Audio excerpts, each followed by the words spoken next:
বলে ফেলাও, তোমরা কোথায় গিয়েছিলে বিশ্বকর্মা?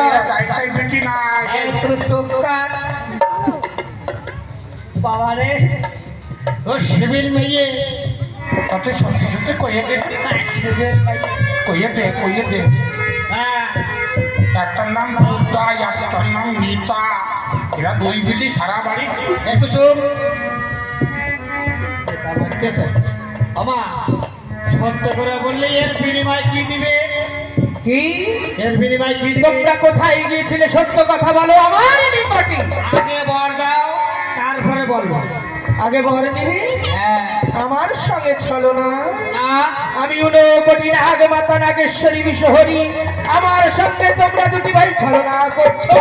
না মা, কোনো ছলনা বলছি না। শ্রাবণ মাসে শেষে খাইব আমি না ঘাটে পূজা, ভাদ্র মাসে শেষে খাইব আমি ধরার বুকে দেবী মনসা পূজা। আমার সঙ্গে তোমরা দুটি ভাই বিশ্বকর্মা পূজা। তথাস্তু মা।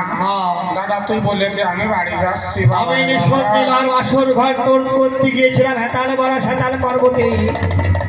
ওই বাসর ঘরে কি কোনো সন্ধি রেখে এসেছো? বিশ্বকর্মা যে কর্ম করে কোনো সন্ধি রাখে না মা। তবে আমার দুরন্তকালে যাবে কেমন করে লোক? কেমন করে বলবো? শুনে রাখো বিশ্বকর্মকার, ওই নিঃসন্ধি লোহার বাসর ঘরে ঈশান কোণায় সন্ধি রেখে আসবি, সিঁদুরের ফোঁটা দিয়ে রাখবে ঢাকিয়ে। আমার দুরন্তকালে নাগ যাবে নিশিপ্রভাত কালে লক্ষ্মীদারকে দংশন করিবারে। এর পাপের ভাগিতে হবে। এর পাপের ভাগী জয় মা বিশ্বহরী। তাহলে আমাকে আশীর্বাদ করো মা।